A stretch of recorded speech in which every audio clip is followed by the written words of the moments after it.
এখান থেকে যাতে শিক্ষা গ্রহণ করতে পারেন। যেই 3 প্রকার মানুষের সাথে আল্লাহ কথা বলবেন না। আচ্ছা বাবা একটা কথা বলেন, হাসরের মাঠে আল্লাহ যদি কথা না বলে আর কে কথা বলবে বলেন? দুনিয়াতে এক জায়গাতে একজনের কাছে আশ্রয় প্রশ্রয় না পাইলে অন্যজনের কাছে আশ্রয় প্রশ্রয় পাওয়া যায়, কিন্তু হাসরের মাঠে আমার আল্লাহর আশ্রয় ছাড়া কি আরো কারো আশ্রয় আছে যে ওখানে অন্যজনের কাছে চলে যাবেন? নাই। সেদিন আল্লাহ একক ক্ষমতা নিয়ে থাকবেন। দুনিয়াতেও তিনি একক ক্ষমতাধর, কিন্তু দুনিয়ার ভাগ করে করে কিছু মানুষকে সাময়িক সময়ের জন্য কিছু ক্ষমতা আল্লাহ দিয়ে থাকেন। যেমন ওয়ার্ডের দায়িত্ব মেম্বারের হাতে দিয়ে থাকেন, কথার কথা বোঝানোর জন্য বলছি। এবং কিছু কিছু দায়িত্ব চেয়ারম্যানের কাছে থাকে, ইউনিয়নের দায়িত্ব, এমপির কাছে দায়িত্ব থাকে, উপজেলার মন্ত্রীর কাছে দায়িত্ব থাকে, আর একটু বড় পরিধির প্রাইম মিনিস্টারের কাছে দায়িত্ব থাকে সারা দেশের, বা রাষ্ট্রপতির কাছে দায়িত্ব থাকে সারা দেশের। এগুলো আল্লাহ দেন, এই ক্ষমতাগুলো কে দেন? আল্লাহ দেন। কিন্তু আখিরাতে আল্লাহ এরকম ক্ষমতা বিকেন্দ্রীকরণ করবেন না, সব নিজের হাতেই রেখে দিবেন। সেদিন তিনি বলবেন, লিমানিল মুলকুল ইয়াউম লিল্লাহিল ওয়াহিদিল কাহ্হার। ও আমার বান্দারা, ও দুনিয়ার রাজা বাদশারা, ও মেম্বার চেয়ারম্যানেরা, ও মন্ত্রী এমপিরা, তোমরাই বলো আজকের দিনের ক্ষমতা কার? আল্লাহ নিজেই সেদিন উত্তর দিবেন, লিল্লাহিল ওয়াহিদিল কাহ্হার। আজকের এই দিনের ক্ষমতা এক আল্লাহর ক্ষমতা। এখানে কারো ক্ষমতার কোনো বাগাবাগি নেওয়ার সুযোগ নাই। আল্লাহ যিনি একক ক্ষমতাধর, তিনি কাহার হবেন। কোন সময় খুব বেশি রাগ করবেন, তার যখন রাগ আসবে, রাগ দমানোর ক্ষমতা কারো থাকবে না। আল্লাহ সেদিন কারো কারো জন্য বড় রাগান্বিত হয়ে কাহার রূপ ধারণ করবেন, তাকে জাহান্নামে দিবেন, কেউ তাকে রক্ষা করতে পারবে না। সেদিন হাসরের ময়দানে আমার আল্লাহর ছায়া ছাড়া যখন কোনো ছায়া থাকবে না, আল্লাহর আশ্রয় ছাড়া যখন কোনো আশ্রয় থাকবে না, সেদিন আল্লাহ 3 প্রকার মানুষের সাথে কোনো কথা বলবেন না, কোনো কথা বলবেন না, তাদের দিকে ফিরেও তাকাবেন না, এবং তাদেরকে পবিত্র করবেন না, তাদেরকে কঠিন যন্ত্রণাদায়ক শাস্তি দিবেন। কয় প্রকার? একটা একটা করে কই। প্রথম মনে হবে বিষয়টা এত ছোট, হুজুর এত বড় করে কইলে, ছোট ছোট গুড়া হইলে এটারে আমলে নেওয়ার লাগে। কারণ এটার যদি আমলে না নেন, এটা বড় আরেকটারে টাইনে আনবো, ক্যান্সার।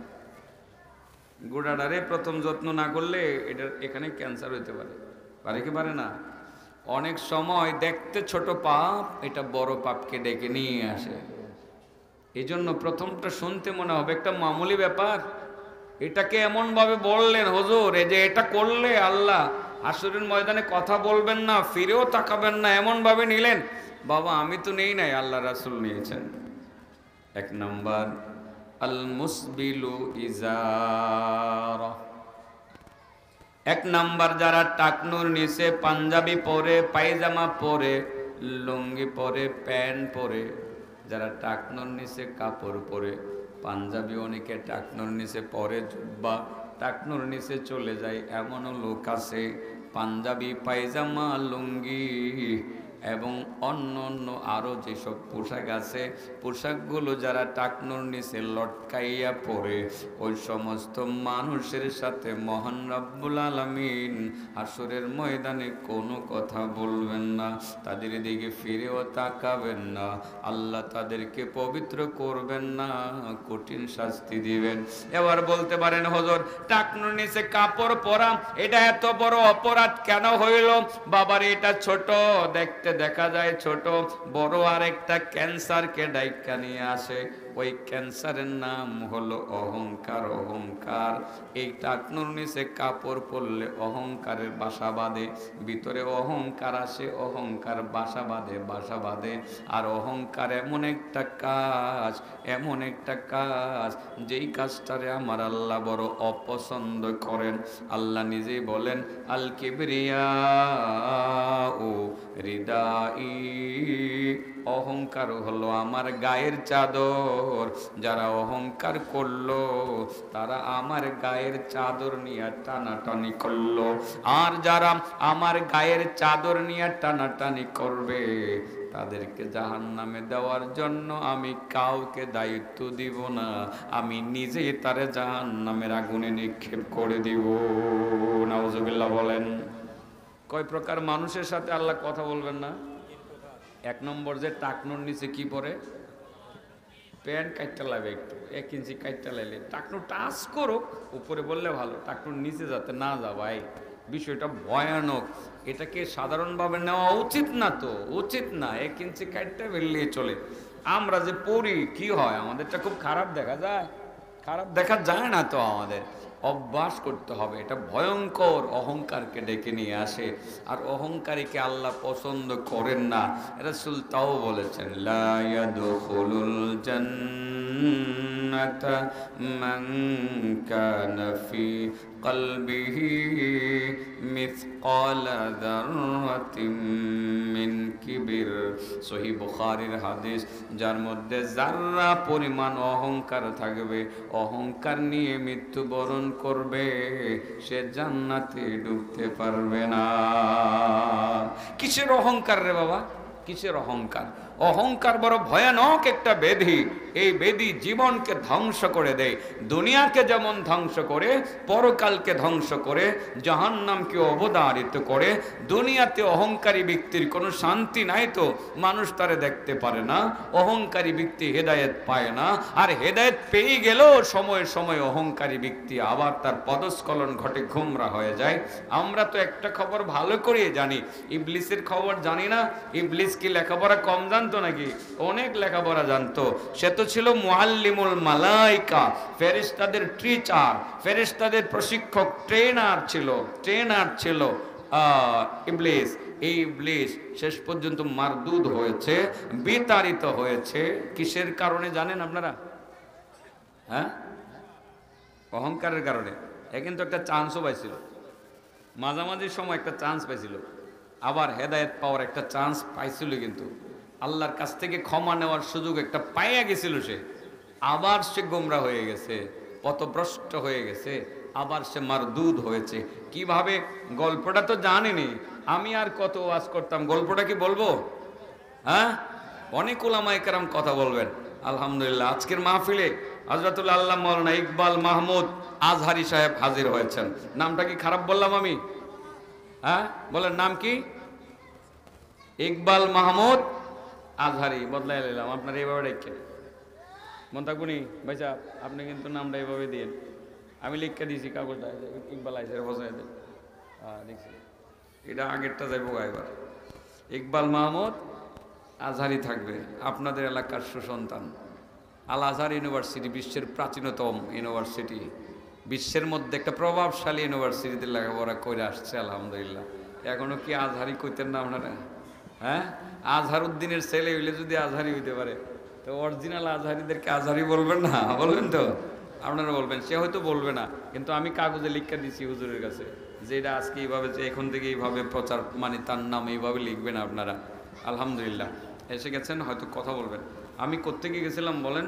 কয় ধরনের মানুষের সাথে আল্লাহ কথা বলবেন না? 1 নম্বর, যে কি করে টাকনোর নিচে কাপড় পরে, ভালোভাবে নিয়েন বাবা। 2 নম্বর 3 নম্বর পর্যন্ত যাবো। 3 নম্বর বিষয়টা অনেক জটিল, অনেক জটিল, অনেক জটিল। আজকের ওয়াজটাই জটিল হয়ে যাবো, একদম মাথা খারাপ হয়ে যাবো আপনাদের, যে বললো কি। এরপর একটা মেডিসিন দিয়ে দিব, মাথা ঠান্ডা, মাথা একবারে ঠান্ডা। ছোট্ট একটা রিবুট টিলের মতো একটা দিয়ে দেবো, ঠান্ডা হয়ে যাবো মাথা। প্রথম গরম হবে, এই ছেলেরা তোমরা না এলে আমি ওয়াজ করবো কারে? বউ না দেখি আনে, আমি ডাইকা ডুইকা মানুষ আনতে হইতেছে। আয়ো আয়ো, আসো আসো বাবা, আসো আসো। জুতাটা খুললে লাও, এটা শীতের দিন জুতা খুলতে কষ্ট লাগে আমি জানি, নাহলে জুতা লইয়ে আয়ো, আয়ো আয়ো। মাশাআল্লাহ। আচ্ছা, কথা শুনেন তো দেখা যাক। আপনারা যারা সামনে আছেন চলে আসেন, চলে আসেন, তাড়াতাড়ি দ্রুত আসুন। কথা আমি যা বলার তো বলে ফেলবো, এরপরে অন্যদের কথা শুনবেন। আমার কথাগুলো আমার কাছে গুরুত্বপূর্ণ মনে হচ্ছে বিধায় আপনাদেরকে ডাকাডাকি করতেছি, আসুন। তাহলে টাকনুর নিচে কাপড়, এটা এত বড় অপরাধ কেন? এর দ্বারা অহংকার সৃষ্টি হয়। বলছিলাম যে ইবলিস সে পথভ্রষ্ট হয়েছে অহংকারের কারণে। সুযোগ একটা পেয়েছিল, ইসরায়েলি রিওয়ায়াতে আছে একটা সুযোগ পেয়েছিল, এই সুযোগটাও হাতছাড়া হয়েছে অহংকারের কারণে।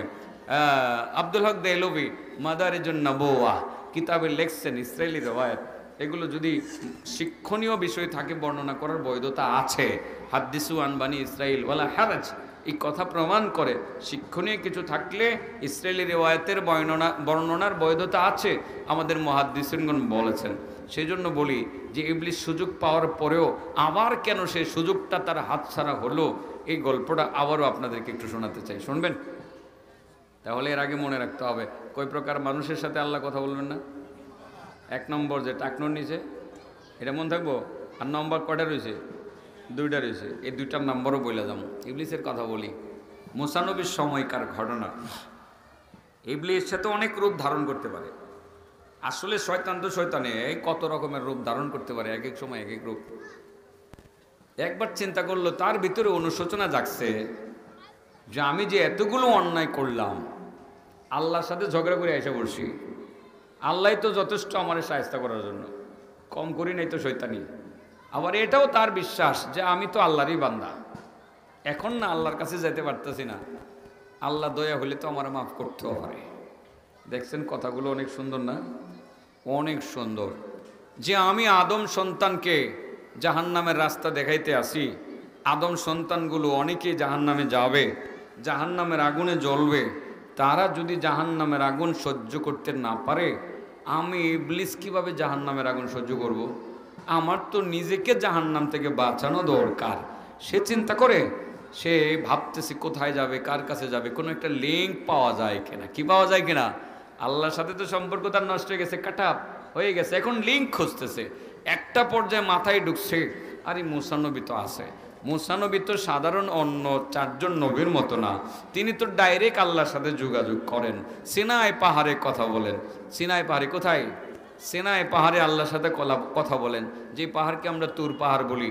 এটা মনে হয় আমাদের ইকবাল সাহেব দেখেছে একাধিকবার, যেহেতু মিশরে আছে না, দেখা হয়েছে পাহাড়টা, সিনাই পাহাড়। আমার যাওয়া হয় নাই, দেখি আবার রোজার পরপর চলে যাবো ইনশাআল্লাহ।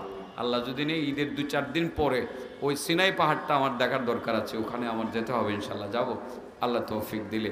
এই সিনাই পাহাড়ে মুসা নবী আল্লাহর সাথে কথা বলতে যাইতেন। তো ইবলিসের কথা হলো যে আমি রাস্তার মধ্যে গিয়ে দাঁড়াই, মুসা নবীর সাথে দেখি কোনো একটা যোগাযোগ রক্ষা করে আল্লাহর সাথে লিঙ্কটা পাই কিনা, আর পাইলে আমার ওই পাপগুলো স্বীকার করে দেখি একটু জাহান্নাম থেকে মুক্তির ব্যবস্থা করতে পারে কিনা। মুসা নবী রাস্তার মধ্যে বের হলেন, আল্লাহর সাথে কথা বলতে যাবেন সিনাই পাহাড়ে। কোরআনে তো এই বিষয়ে বহু জায়গায় মুসা নবীর কথা আছে। ফাল্লাম্মা আতাহা নুদিয়া মিন শাতিল ওয়াদিল আইমানি ফিল বুকআতিল মুবারাকাতি মিনাশ শাজারা আইয়া মুসা ইন্নী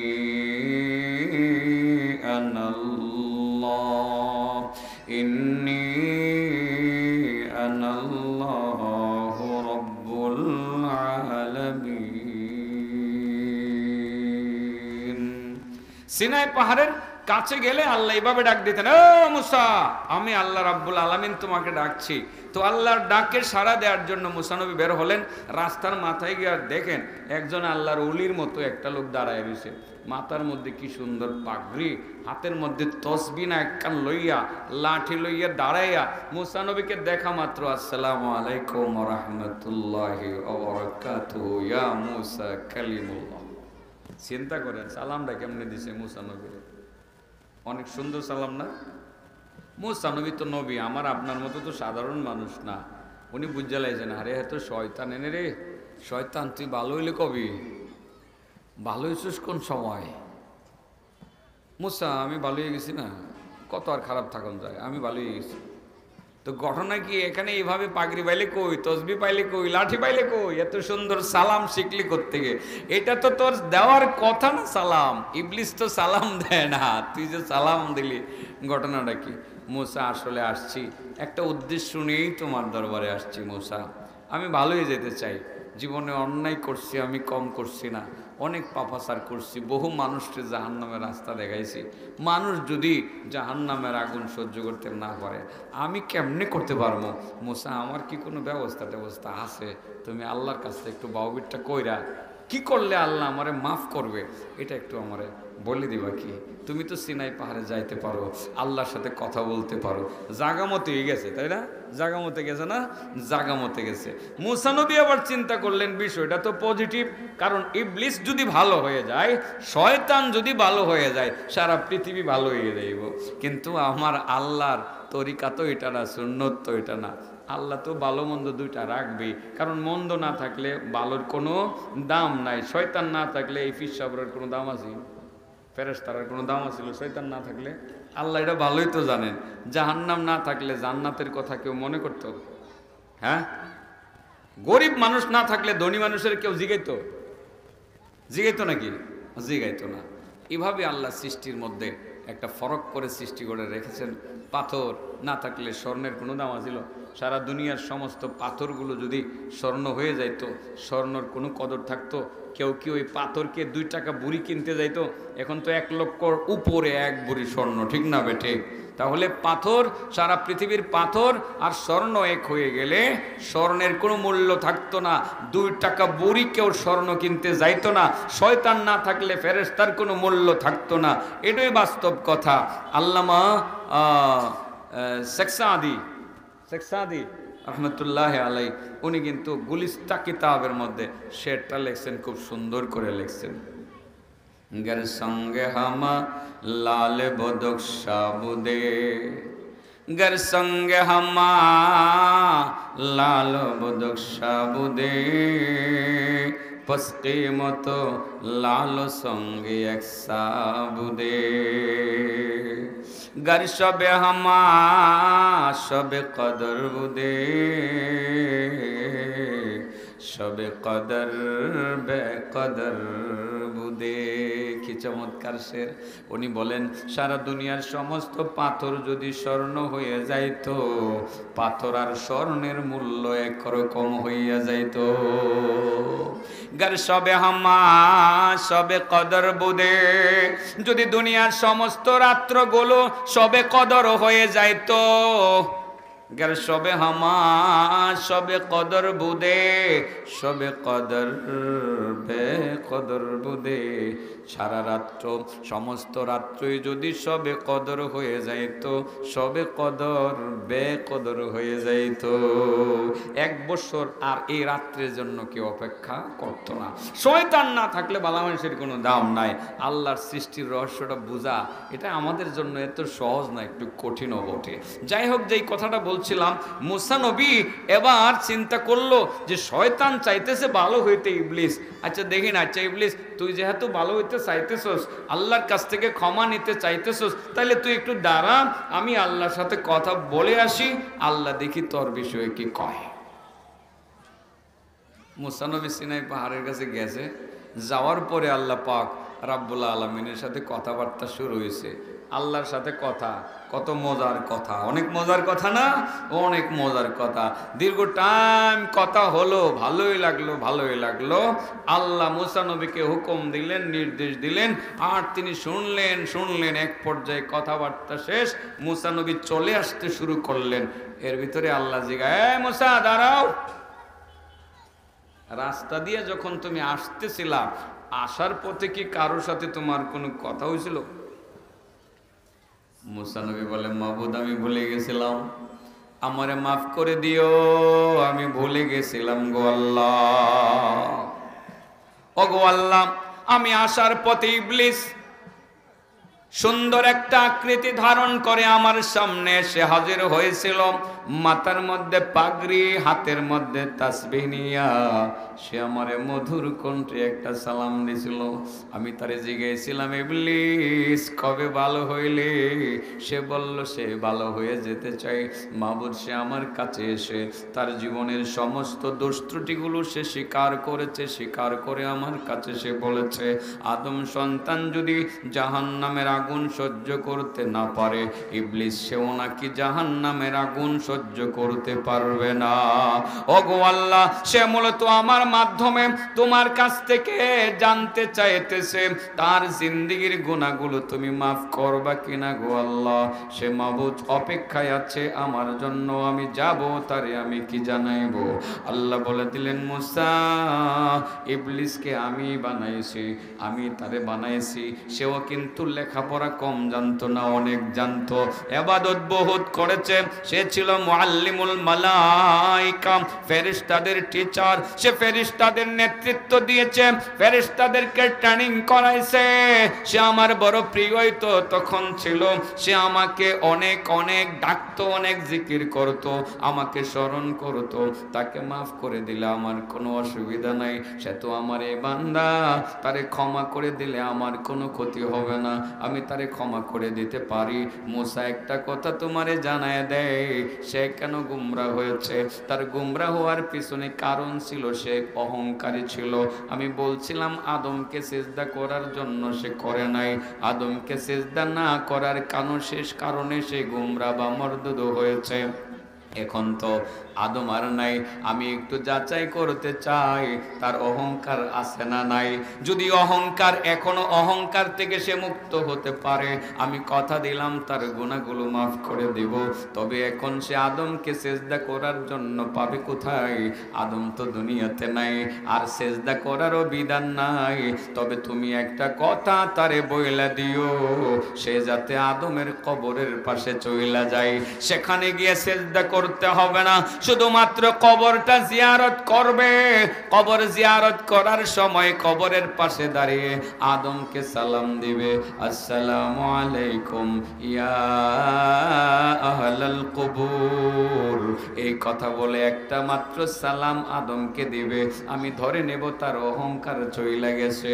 আর তার অহংকার চইলা গেলে আমি কথা দিলাম তার পিছনের গুনাহগুলো মাফ করে দিব।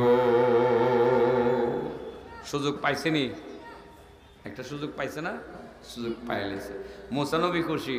মুসা নবী কয় আজকে তো খবর বালা, ইবলিস ভালো তো সারা দুনিয়া ভালো। এইটা তো এর জন্য সহজ, একটা উড়াল দিব, একটা উড়াল দিয়া ওই কবরের পাশে যাইব, গিয়া খালি সালাম দিব, তার কপালই বলা, আল্লাহ তার সব গুনাহ মাফ করে দিব। মুসা নবী আইতাছে, ইবলিস জিগায়, মুসা আমার কি খবর? আহারি তোর কপাল তো অনেক বালা, তুই সব সময় চান কপাল্লা, সারা জীবন করলে শয়তানি, আস্তা শয়তান তুই।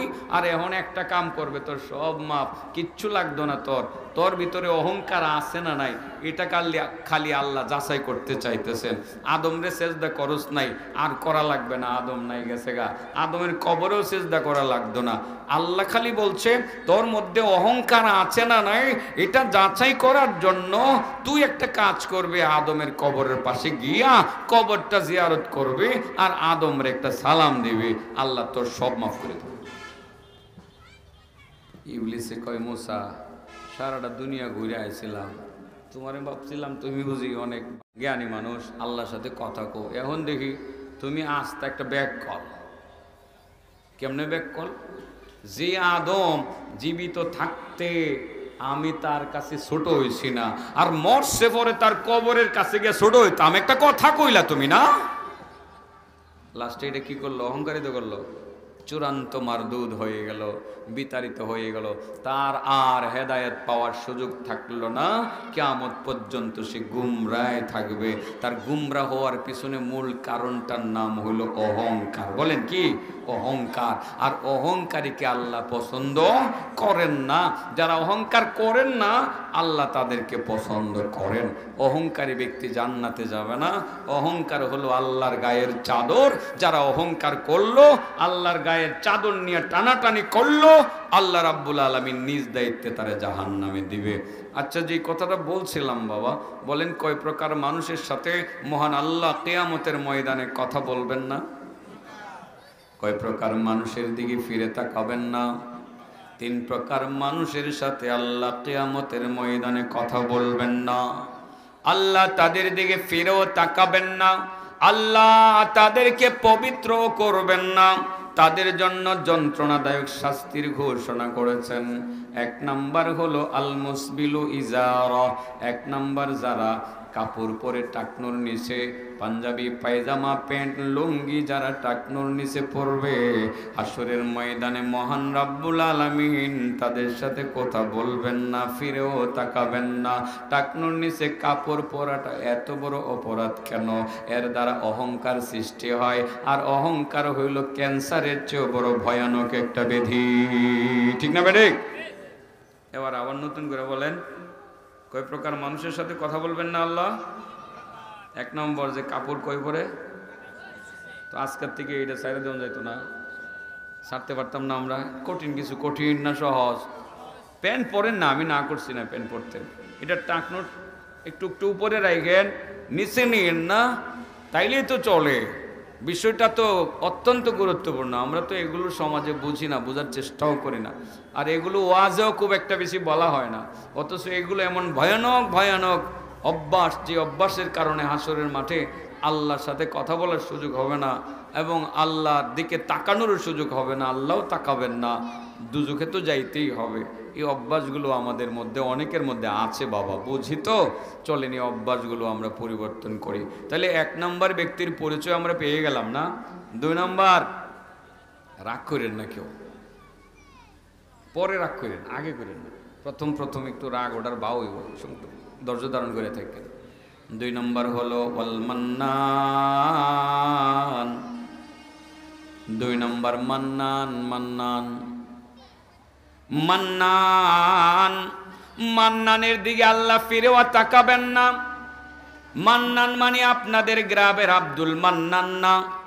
মান্নান ওই ব্যক্তিকে বলে যেই ব্যক্তি মানুষের উপকার করে, উপকার কইরা খোটা দেয়, মানুষের কল্যাণ কইরা খোটা দিয়া হাড়িটা ভাঙ্গা ফেলে, মানুষের টাকা দেয় পরক্ষণে খোটা দেয়, উপকার করে পরক্ষণে খোটা দেয়। যারা মানুষের উপকার করে, মানুষকে সাদাকা করে, দান করে, উপকার করার পরে যারা খোটা দেয়, আল্লাহ রাব্বুল আলামিন তাদের দিকে হাসরের ময়দানে ফিরেও তাকাবেন না, তাদের সাথে কোনো কথা বলবেন না, তাদেরকে পবিত্র করবেন না, কঠিন শাস্তি দিবেন। আল্লাহ রাব্বুল আলামিন ওই খোটা দেওয়াকে পছন্দ করেন না, পছন্দ করেন না। আল্লাহ নিজেই বলেন লা তুবতিলু আমালাকুম বিল মান্নি ওয়াল আদা। তোমরা মানুষকে কষ্ট দিয়া এবং খোটা দিয়া তোমাদের আমলকে তোমরা বাতিল করিও না, বাতিল করিও না। আপনারা সমাজে দেখবেন কিছু মানুষ এমন আছে, মানুষের উপকার করে পরক্ষণে খোটা দেয়। কেমন? অনেক টাকা পয়সা ধরেন আপনারই আছে, টাকা পয়সা দিয়ে একজন ছেলেকে লেখাপড়া করাইছেন, বড় ডাক্তার বানাইছেন, সে ডাক্তার হইয়া যখন সমাজে এসে দাঁড়াইছে, বাজারে হাঁটতেছে মাথা উঁচু করে, আপনি দেখে বলেন এই বেটা এই সোহ বাজানা বয়ে রয়েছি যে সালামটা দিলি না, লেখাপড়া করাইছি তোরে, তোর বাপের ওঠে দিছি বেটা, সোহ বাজানা। আপনি ঠিকই উপকার করছেন, এটা সত্য, হাড়িটা ভাঙ্গা দিলেন, নিজের হাতে নিজে হাড়িটা ভাঙ্গা দিলেন, আর সেও শরম পাইল, আমি ডাক্তার হয়েছি, আঙ্কেলের টাকা দা, ঠিকই তো, কষ্টও পাইছে, খোটাও আপনি দিলেন, কষ্টও আপনি তারে দিলেন। মনে রাখবেন, আপনার জীবনের অর্জনগুলো আপনি নিজের হাতে ধরে ধ্বংস করে দিলেন। হাসরের ময়দানে আল্লাহ আপনার সাথে কথা বলবেন না, ফিরেও তাকাবেন না। খোটা এই শব্দটারে আল্লাহ পছন্দ করেন না। কোরআনে আল্লাহ বলেন ইয়ামুন্নুনা আলাইকা আন আসলামু কুল লা তামুন্নু আলাইয়া ইসলামাকুম বালিল্লাহু ইয়ামুন্নু আলাইকুম আন হাদাকুম লিল ঈমান ইন কুনতুম সাদিকিন। আল্লাহ বলেন ইয়ামুন্নুনা আলাইকা আন আসলামু, ও নবী, তারা তোমার কাছে এসে খোঁটা দিতে আসে, তারা মুসলমান হইছে, মুসলমান হইয়া তোমার উপকার করছে, আমার উপকার করছে। নবী তুমি তাদেরকে বলে দাও, তোমরা খোঁটা দিও না, মুসলমান হয়ে তোমরা আমার উপকার করতে পারো নাই, আল্লাহর উপকার করতে পারো নাই। তুমি বলে দাও আল্লাহ খোঁটা পছন্দ করেন না, তোমাদের খোঁটা দেওয়ার কোনো যৌক্তিকতা নাই। কেমনে তোমরা খোঁটা দিবা? তোমরা তো নিজে নিজে মুসলমান হইতে পারো নাই, বরং আল্লাহ তিনি যে তোমাদেরকে মুসলমান বানাইছেন, আল্লাহ নিজে বানাইছেন, তা না হই তোমরা হইতে পারতা না। আল্লাহ যে ইসলাম কবুল করার তৌফিক দিছেন, বরং আল্লাহ নিজেই তো তোমাদের উপকার করছেন। কিছু নতুন মুসলমান আসছিল, মুসলমান হইয়া আমার নবীর দরবারে হাজির হয়ে গিয়া কয়, মোহাম্মদ মুসলমান হইলাম, তোমার দলে যোগ দিলাম, তোমার আল্লাহর দলে যোগ দিলাম, এবার কিছু টাকা পয়সা দেও। মানে তোমার উপকার করলাম, তোমার আল্লাহর উপকার করলাম। এখানে যেই কথাটা আমার বোঝানো টার্গেট, এই আয়াতের শানে নজুল বোঝাতে চায় না, সেটা হলো আল্লাহ খোঁটা পছন্দ করেন না। আরেকটা কথা মনে রাখবেন, যারা উপকার করে খোঁটা দিবে তাদের শাস্তি কবর থেকে জটিলভাবে শুরু হয়ে যাবে। কোত্থেকে? কবরে শাস্তি হবে 9 প্রকার মানুষের শাস্তি কবরে বেশি হবে। কয় প্রকার মানুষের? 9 প্রকার মানুষের কবরে শাস্তি বেশি হবে। এর মধ্যে একটা হলো মান্নান। আরও আছে কিছু কিছু কবরের শাস্তির বড় বড় কারণ আরও আছে। যেমন বোঝানোর জন্য আরেকটা হাদিস বলবো এই আজান 7:15 তাইলে বেশি কম যেত না। না ঠিক আছে, আমি গুজগাছ করবো, অসুবিধা নেই, টেনশন করো না। কবরের আযাবের আরো 2টা কারণ আছে যেগুলো আমরা বুঝি না। আল্লাহ রাসূল সাল্লাল্লাহু আলাইহি ওয়াসাল্লাম 2টা কবরের পাশ দিয়ে একদিন হেঁটে যাচ্ছিলেন। মাররা রাসূলুল্লাহ সাল্লাল্লাহু আলাইহি ওয়াসাল্লাম বিকবরাইনি ফায়ুআযাবান। 2টা কবরের পাশ দিয়ে যাচ্ছিলেন, এই 2টা কবরে আযাব হচ্ছিল। কি হচ্ছিল? আযাব হচ্ছিল। তো এটা নবী দেখলেন কিভাবে? নবীর চোখ আর আমার চোখ কি এক? হ্যাঁ, আমি যা দেখি নবী কি একটু কি দেখেন না, আরো বেশি দেখতেন? বেশি দেখতেন। 2টা কবরের পাশ দিয়ে যাচ্ছিলেন, 2টা কবরের মধ্যে আযাব হচ্ছিল। আল্লাহ রাসূল সাল্লাল্লাহু আলাইহি ওয়াসাল্লাম অনুধাবন করলেন। অনুধাবন করে তিনি দাঁড়িয়ে গেলেন। দাঁড়িয়ে একটা গাছের ডালার মধ্যে টান দিলেন। টান দিয়ে 2টা ডালা ভাঙলেন। 2টা ডালা ভাঙ্গা 2টা কবরের মধ্যে গাইত্যা দিলেন। কি করলেন? তো এই যে কাজটা করলেন, সাহাবায়ে কেরাম দেখলেন। সাহাবায়ে কেরাম দেখে অবাক হইলেন যে এমন কাজ তো আল্লাহর নবীর দ্বারা আমরা কখনো হতে দেখি নাই। আজ দেখতেছি, কারণ কি? গাছের ডালা ভাঙলেন কেন? ডালা ভেঙে কবরের মধ্যে গেড়ে দিলেন কেন? কারণ কি? আল্লাহ রাসূলকে তারা প্রশ্ন করবেন, সিদ্ধান্ত নিলেন সাহাবায়ে কেরাম। আমার আগের বিষয় কি মনে আছে বন্ধু? বলো, কয় প্রকার মানুষের সাথে আল্লাহ হাসরের মাঠে কথা বলবেন না? 1 নম্বর যে কোথায় কাপড় পরে, টাকনোর নিচে কাপড় পরে। 2 নম্বর যে উপকার করে কি দেয়? খোঁটা দেয়। খোঁটা দেওয়া কবরের আযাবের আরেকটা কারণ। সেটা বলতে গিয়ে অন্য 2টা কারণও বলছি, যে কারণগুলো আমাদের মধ্যে অহরহ বিদ্যমান থাকে, সবসময় আসে, সেই জন্য বলতে হবে এই কথাগুলো। সাহাবায়ে কেরাম আল্লাহ রাসূলকে জিজ্ঞাসা করলেন, ইয়া রাসূলুল্লাহ, এমন তো দেখি নাই যে আপনি কবরের মধ্যে কাঁচা ডালা আপনি গেড়ে দিলেন। আল্লাহ রাসূল বলেন যে, দেখো এই 2টা কবরে আযাব হইতেছে, তো এই জন্য আমি গাছের 2টা ডালা ভেঙে টুকরা করে আমি 2টা কবরের মধ্যে গেড়ে দিলাম। গেড়ে দিয়েছি এই জন্য যাতে কবরের আযাব কিছুটা কমে। যতক্ষণ পর্যন্ত ডালাগুলো শুকাবে না, আমি আশা করছি ততক্ষণ পর্যন্ত কবরের আযাব হালকা হবে। কি হবে? হালকা হবে। তখন সাহাবায়ে কেরামের একটা কৌতূহল জাগলো, ইয়া রাসূলুল্লাহ, আপনি নিশ্চয়ই বুঝতে পেরেছেন 2টা কবরে আযাব হচ্ছে, আমরা তো দেখছি না, আপনি দেখতেছেন, কেন আযাব হইতেছে আপনি কি একটু আমাদেরকে বুঝিয়ে বলবেন? রাসূল বলেন, আম্মা আহাদুহুমা ফাকানা ইয়ামশি বিন-নামীমা। ও আমার সাহাবারা, ওই যে কবরটা দেখা যায়, ওই কবরের ভিতরে আযাব হইতেছে। আযাব হওয়ার কারণ হলো এই কবরের ভিতরে যেই লোকটা শুয়ে আছে, এই লোকটা মানুষের দোষ ত্রুটি খুঁজে বেড়াইতো আর বলে বেড়াইতো, শুধু মানুষের দোষ বলতো, শুধু মানুষের দোষ দেখতো, নিজের কোনো দোষ দেখতো না, নিজের কোনো অন্যায় দেখতো না। অমুক খারাপ, তমুক খারাপ, সে ভালো না, তার মা ভালো না, তার বাপ ভালো না, তার 14 গোষ্ঠী ভালো না, শুধু মানুষ ভালো না, শুধু মানুষ ভালো না। এটা ছিল তার চরিত্র। সে মানুষের দোষ ত্রুটি খুঁজে বেড়াইতো আর বলে বেড়াইতো, দোষ ত্রুটি খুঁজে বেড়াইতো আর বলে বেড়াইতো। তার মানে হলো সে গীবত করতো, আর গীবতের কারণে তার কবরের মধ্যে কঠিন আযাব হইতেছে। যারা দুনিয়াতে গীবত করবে, মানুষের দোষ ত্রুটি খুঁজে বেড়াবে আর বলে বেড়াবে, নিজের কোনো দোষ দেখবে না, নিজের কোনো অন্যায় দেখবে না, যারা মানুষের দোষ ত্রুটি খুঁজে বেড়াবে আর বলে বেড়াবে, কবরের মধ্যে স্পেশাল শাস্তি তাদের শুরু হয়ে যাবে। এই শাস্তি দীর্ঘদিন পর্যন্ত চলবে, কিয়ামত পর্যন্ত বরজখী জগতে তার শাস্তি চলতে থাকবে, 1 সেকেন্ডের জন্য থামবে না। নাউজুবিল্লাহ বলেন। এবার সিদ্ধান্ত নেন, গীবত নেন, সিদ্ধান্ত নেন গীবত করবেন না ছাড়বেন। এটা আমাদের দ্বারা হয়নিও। কথাটা কি হাসা হাসা? ওই আমরা কি গীবত বলি? সব ছাড়তে পারলে ওইটা ছাড়তে পারি না।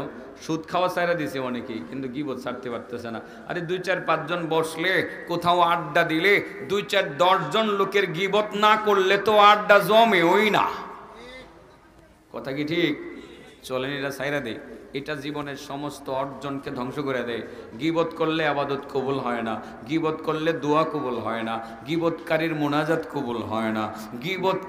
গীবতকারী তাকে আল্লাহ রাসূল সাল্লাল্লাহু আলাইহি সাল্লাম বলেছেন, সে জিনার চেয়েও বড় অপরাধকারী। আল গীবাতু আশাদ্দু মিনাজ জিনা। গীবত জিনার চেয়েও বেশি ভয়ানক। কারণ জিনা করলে তো আল্লাহর কাছে তওবা করলে আল্লাহ মাফ করে দেয়, কিন্তু ওই গীবত করলে আল্লাহ এমনিতে মাফ করবে না। কারণ যে লোকটারই কষ্ট দিয়েছে ওর কাছ থেকে ক্ষমা নিয়ে আসতে হবে, ঠিক না বেটি? ওর কাছ থেকে ক্ষমা নিয়ে আসতে হবে। এই জন্য গীবত নামের পাপটা আমাদের ছেড়ে দিতে হবে বাবা। এই গীবত বিষয়ে কথা বললে তো অনেক বলা যাবে, আগে পরে বহুত বলেছি, আর বলবো না। শুধু একটু বললাম যে গীবত আমরা ছেড়ে দেব। আর যারা গীবত করে, আল্লাহ রাব্বুল আলামিন তাদের ব্যাপারে বড় কঠিন শব্দ বাক্য ব্যবহার করেছেন। ওয়ালা তুতি' কুল্লা হাল্লাফিম মাহিন আম্মাজিম মাশশাইম বিনামিম মান্না'ইল লিল খায়রি মু'তাদিন আথীম উতুল্লিম বা'দা যালিকা জানিম। গীবত করতো ওয়ালিদ ইবনে মুগীরা, আমার নবীর দোষ বলতো। আল্লাহ রাব্বুল আলামিন নবীর দোষ বলার কারণে তার ব্যাপারে কঠিন বাক্য ব্যবহার করে আল্লাহ বলছেন, ও নবী, এই ওয়ালিদ ইবনে মুগীরা তুমি তার অনুসরণ করো না। ওয়ালা তুতি কুল্লা হাল্লাফিম মাহিন, সে বেশি বেশি কসম করে, সে তুচ্ছ, সে লাঞ্ছিত, অপমানিত। মান্না'ইল লিল খায়রি, সে সৎ কাজের বাধা প্রদানকারী। হ্যাঁ, মান্না'ইল লিল খায়রি মু'তাদিন, সে সীমা লঙ্ঘনকারী। আসিম, সে পাপিষ্ঠ। উতুল্লিন, সে কুখ্যাত। বাদা যালিকা জানিম, সে তদুপরি সে জারদ সন্তান তুল্য। যারা গীবত করে তাদেরকে জারদ সন্তানের মতো বলা হয়েছে। নাউজুবিল্লাহ বলবেন না? তো আল্লাহর হস্তে আজ থেকে নিয়ত করব, অন্যের সমালোচনা তার অগোচরে করব না। তার মধ্যে কোনো দোষ থাকলে তাকে শুধরানোর জন্য তাকে বলে দিব, ভাই তুমি মনে কিছু না করলে আমি একটা বিষয় বলতাম, আমারে মাফ করে দিও। এই অন্যায়গুলো তোমাকে অনেক ভোগাবে, ভাই দয়া করে এগুলো ছেড়ে দাও। সামনাসামনি বলার সাহস থাকলে বলবো, নচেত তার অগোচরে বলে তাকে খাটো করার চেষ্টা করব না। এটা ভয়ানক আরেকটা অন্যায়, আর এই অন্যায়ের কারণেই মূলত কবরের মধ্যে আযাব বেশি হবে। 2টা কবরে আযাব হচ্ছিল না? ওই কবরটাতে আযাব কেন হইতেছে? সে কি করত? গীবত করত। ও আম্মাল আখার ফাকানা লা ইস্তানজিহু আনিল বাউল। ও আমার সাহাবারা, আর যে ওই কবরটা দেখতে পাচ্ছ, ওই কবরের মধ্যে আযাব হইতেছে। এই লোকটা প্রস্রাব থেকে পবিত্র থাকতো না, টিস্যু ব্যবহার করতো না, ডিলাপ মাটি ব্যবহার করতো না, প্রস্রাব থেকে পবিত্র থাকতো না, নিজের প্রস্রাবের ব্যাপারে সাবধানী ছিল না, গরুর প্রস্রাব থেকেও সাবধানী ছিল না, বকরির প্রস্রাব থেকেও সাবধানী ছিল না। প্রস্রাবের ছিটাপাটা কাপড়ে লেগে থাকতো, ওই কাপড় নিয়ে ঘুরে বেড়াইতো, ওই কাপড় নিয়েই নামাজ পড়তো। প্রস্রাব থেকে পবিত্রতা অর্জন না করার কারণে তার ওই কবরের মধ্যে আযাব বেশি হইতেছে। তার মানে বোঝা গেল কবরে বেশি আযাবের কারণের মধ্যে অন্যতম একটা কারণ হলো গীবত করা, অন্যতম আরেকটা কারণ হলো প্রস্রাব থেকে পবিত্র না হওয়া, অন্যতম আরেকটা কারণ হলো উপকার করে খোঁড়া দেওয়া। বুঝাইতে পারছি কথাগুলো? আবার বলেন, কয় প্রকার মানুষের সাথে আল্লাহ কথা বলবেন না? সালাসাতুন লা ইউকাল্লিমুহুমুল্লাহু ইয়াউমাল কিয়ামাহ ওয়া লা ইয়ানজুরু ইলাইহিম ওয়া লা ইউযাক্কিহিম ওয়া লাহুম আযাবুন আলীম। রাহমাতুল লিল আলামিন বলেন, তিন প্রকার মানুষ হাসরের ময়দানে আল্লাহ তাআলা তাদের সাথে কোনো কথা বলবেন না, তাদের দিকে ফিরে তাকাবেন না, পবিত্র করবেন না, কঠিন শাস্তি দিবেন। এক নম্বর, যারা টাকনুর নিচে কাপড় পরে। টাকনুর নিচে কাপড় পরা এত বড় অপরাধ কেন? কারণ এটা অহংকারকে ডাইক্কা নিয়ে আসে। আর দুই নম্বর, মান্নানের দিকে আল্লাহ তাকাবেন না। মান্নান মানে আব্দুল মান্নান না, মান্নান মানে হলো আল্লাহর ওই বান্দা, যে বান্দা মানুষের উপকার করে, উপকার করে করে খুঁটা দিয়ে হাড়িটা ভাঙ্গা ফেলে। গেছিনি দুইটা? তিন নম্বর কইতাম ওয়াকাতিউ রাহমিন। তিন নম্বর আগে চাইলে বুঝাইলিস নামাজ শোয়া টইব, কারণ মাইক যদি চালাও মাইসে খারাপ দরকার নেই বুঝাই। তিন নম্বরটা না কয়ে ছাড়তাম না, আর যাক না কয়েক মিনিট, অসুবিধা হইব কোনো? তিন নম্বরটা কইতাম, এটা কইলে যে গায়ে লাগবো তো কি করতাম আমি? লাগলে লাগতো, তাহলে আমার লোক কার্য করতে না, তাহলে আমি কইয়ে যাবো ইনশাল্লাহ। তিন নম্বর হলো ওয়াকাতিউ রাহমিন, যারা আত্মীয়তার সম্পর্ক ছিন্ন করে, বোনের সাথে সম্পর্ক ছিন্ন করে, মায়ের সাথে সম্পর্ক ছিন্ন করে, বাবার সাথে সম্পর্ক ছিন্ন করে, ভাইয়ের সাথে সম্পর্ক ছিন্ন করে। বোনের সাথে সম্পর্ক ছিন্নকারী সংখ্যা সমাজে মোটামুটি অনেক বেশি। কেমনে করে? বোনের হক নষ্ট করে, বোনের হক আত্মসাৎ করে, নানানভাবে বোনকে হয়রানি করে, বোনকে বাবার সম্পত্তি দিতে চায় না। বোনে আসে, ভাইয়া ভাইয়া তোমার বোন জামাইটা তো অচল হয়ে গেছে, প্যারালাইজড হয়ে গেছে, এখন কাজ করতে পারে না, তোমার বাইকনারা লেখাপড়াও করতে পারে না, তারে যদি সৌদি আরব পাঠাইয়া দিতাম সংসারটা কোনো রকমের টাইনা টাইনা চালাইতো। ভাইয়া বাবার সম্পদ তো তুমি 1 কোটি টাকার সম্পদ পাইছো, আমি তো 50 লাখ টাকার সম্পদ অন্তত ওকে ভাই। ভাইয়া তুমি তো লেখাপড়া করাইছো, আমাদের আদর যত্ন করছো, এত কিছু লাগবে না ভাই, আমার 5 লাখ টাকা দিয়ে দাও বাবার সম্পত্তি থেকে, আমারে এটা নিয়ে আমার ছেলেটারে একটু সৌদি আরব পাঠায় দেখি কোনো রকমের সংসারটা চালাইতে পারে কিনা। তখন ভাইয়া চুপ করে শুনে, ভাইয়ার বাড়িতে একজন মেহমান আছে, উনি যে ও আরেক গ্রাম থেকে বিয়ে করে নিয়ে আসছে, উনি এবার কয়, কি তোমার বোনে কি কয়, জিব্বা 1000 লম্বা হয়ে গেছে? হ্যাঁ, জিব্বা লম্বা হয়ে গেল তোমার বোনের? না, এতদিন যত্ন করছি, এখন আর বাড়ি তাইলে ঘরের দরজাই খুলতাম না, আর এই বাড়িতে যাতে না আসে। ভাইয়ের সাথে সম্পর্ক জোড়া লাগানোর চেষ্টা করে বোনে পারল না। ভাই বলে দিল, দেখ তুই এতদিনে আইসিস বাবার বাড়ির সম্পত্তির ভাগ নিতে, আর আসবি না কোনোদিন, আমি তোর চেহারা আর দেখতে চাই না। সেই চামড়া বন্দরের ওই পারে কালিয়াজুরি থানায় 5-8 গ্রামে বিয়ে দিয়েছেন, এতদিন পরে বোনটা আসলো, চোখের পানি ফেলে দিয়ে দিয়ে কান্না করতে করতে গেল, হায় আজকে যদি বাবা বেঁচে থাকতো, বাবার সম্পত্তি থেকে এইভাবে আমাকে বঞ্চিত করতে পারতো না, আমার ভাই বাবার ঘর থেকে আমাকে এইভাবে বিতাড়িত করতে পারতো না, সরিয়ে দিতে পারতো না, আজকে যদি বাবা থাকতো আমাকে এইভাবে চোখের পানি ফেলে দিয়ে কান্না করতে হতো না। ভাই তুমি সুখে থাকো, গেলাম, আর কোনোদিন তোমার বাড়িতে হয়তো বা আসা হবে না। ও ভাই তুমি তো ইচ্ছা করে তোমার বোনের সাথে সম্পর্কটা তুমি নষ্ট করলা, তুমি ইচ্ছা করে তোমার বোনের সাথে সম্পর্কটা তুমি ছিন্ন করলা, বোনের সম্পত্তি আত্মসাৎ করলা, এই যে মহাপাপটা তুমি করলা। ও বন্ধু, তুমি মনে করো তুমি অনেক কোটি কোটি টাকার মালিক হয়েছ, বহু মাদ্রাসা মসজিদ নির্মাণ করেছ, প্রতি বছর তুমি হজে যাও, নামাজ পড়ো, তুমি নিজের মসজিদে নিজেই মসজিদ বানিয়েছ, ইমামের বেতন তুমি নিজেই দাও, সব কিছুই তো তুমি করলা। এই যে বোনের হক আত্মসাৎ করলা, এবাদতগুলোকে নিজের হাতে ধরে ধ্বংস করে দিলা, তোমার এবাদত তো কবুল হলোই না, আর বোনের সাথে যে সম্পর্কটা ছিন্ন করলা, এই অপরাধে হাসরের ময়দানে মহান আল্লাহ তোমার সাথে কথা তো বলবেনই না, ফিরেও তাকাবেন না, পবিত্র করবেন না, কঠিন শাস্তি দিবেন। এমন রোগী কি সমাজে আছে? হ্যাঁ আছে। কত চালাক আছে, কতটি চালাক আছে, বাফেরে লইয়া জায়গা আপনার একেবারে ওই যে পাকুন্দিয়া উপজেলায় বুড়া বাফেরে নিয়ে সম্পত্তি লিখা লইয়া, আব্বা একটা স্বাক্ষর করেন, কিসের? আব্বা এটা এমনি একটা স্বাক্ষর কইরা সব সম্পত্তি নিজে লিখা বোনের সম্পত্তি আত্মসাৎ করে। এরকম চালাক বহুত ভাই আছে। ও ভাই, এই দিন দিন না, আরো দিন আছে। তুমি যে এইভাবে তোমার বোনের সম্পত্তি তুমি আত্মসাৎ করলা, সম্পর্কটা তুমি নষ্ট করলা, তোমাকে মরতে হবে না, আল্লাহর দরবারে কি তোমার হাজিরা দিতে হবে না? কোন লজ্জায় হাজিরা দিবা? আল্লাহ তো তুমি কথা বলতে চাইলেও আল্লাহ বলবেন না, তোরে চিনি না আমি, কথা তো বলবেন না, ফিরেও তাকাবেন না। বিষয়টা অত্যন্ত গুরুত্বপূর্ণ। আত্মীয়তার সম্পর্ক ছিন্নকারীর সাথে আল্লাহ কথা বলবেন না। বোন যদি আত্মীয় হয়, মা বাবা হবে এর চেয়ে বড় আত্মীয়। কিছু ছেলেপেলে আছে বাবার সাথে সম্পর্ক ছিন্ন করেছে, মায়ের সাথে সম্পর্ক ছিন্ন করেছে। কিভাবে? ওই যে ফেসবুকে বিয়ে করেছে, ফেসবুকের পরিচয়ের বিয়ে, বাড়িতে আসছে, এসে বলে তুমি কোথায় নিয়ে আসছো আমাকে গ্রামে, এই ছোট্ট ঘরে আমি কি থাকতে পারি? আমি অনেক ধনী বাবার সন্তান, আমি এই ধরনের ড্রেস আপ নিয়ে এই জায়গা থেকে আমার থাকা যায়, আমাকে কিশোরগঞ্জ শহরে বাসা নিয়ে দাও, আমি এই গ্রাম অঞ্চলে তোমার মায়ের সাথে থাকবো না, তোমার বাবার সাথে থাকবো না। এই ছেলে শেষ পর্যন্ত ফেসবুকে পরিচিত বান্ধবীর সাথে বিয়ে কইরা তাকে ওখানে নিয়ে গেল, মায়ের সাথে সম্পর্ক ছিন্ন, বাবার সাথে সম্পর্ক ছিন্ন। বন্ধু, এই যে কাজটা করলা তুমি মা বাবার সাথে সম্পর্ক ছিন্ন করলা, তোমাকে মনে রাখতে হবে আসরের ময়দানে আল্লাহ তোমার সাথে কথা বলবেন না, ফিরেও তাকাবেন না, পবিত্র করবেন না, কঠিন আযাব দিবেন, কঠিন আযাব দিবেন। এবার বলেন কয় প্রকার মানুষের সাথে আল্লাহ কথা বলবেন না? হ্যাঁ, এক নম্বর যে কি করে,